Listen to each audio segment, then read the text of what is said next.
तर मित्रांनो, आजच्या व्हिडिओमध्ये परत एकदा स्वागत आहे तुमचं.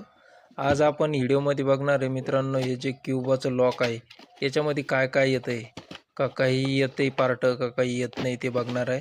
तर बघू शकता आपण आता हे लॉक ओपन केलेलं आहे. ओपन केल्याच्या नंतर पहिलं तर आपल्याला हे सगळे कागद भेटतात, हे बाजूला ठेवूया. त्याच्यानंतर इकडल्या साईडला बघू शकता असं की येते त्याची आणि त्याचं सिलेंडर येतं. त्याच्यानंतर हा असा नट येतो आणि हे बाकीचे स्क्रू येतात. त्याच्यानंतर इकडल्या साईडला बघू शकता इथं ही बॉडी येते आणि त्याच्यानंतर ही प्लेट येते आपल्याला जे दरवाजाच्या चौकटीला लावायचं. हे फायबर एक येतं आणि हे ठेवूया आपण बाजूला. आणि बाजूला ठेवल्याच्या नंतर हे बघू शकता हे हँडल येतं. हे मेन फ्रंटचा हँडल आहे आणि हे हँडल ब्लॅकमध्ये आहे आणि त्याला एक वायर आलेलं आहे. पाठीमागच्या साईडला त्याला रबर आहे, इकडल्या साईडला रबर आहे पूर्ण आणि ते सिलेंडरचं होल आहे. त्याच्यानंतर हे जे हँडल आहे हे बॅकचा हँडल आहे, म्हणजे जे आतल्या बाजूचा हँडल आहे.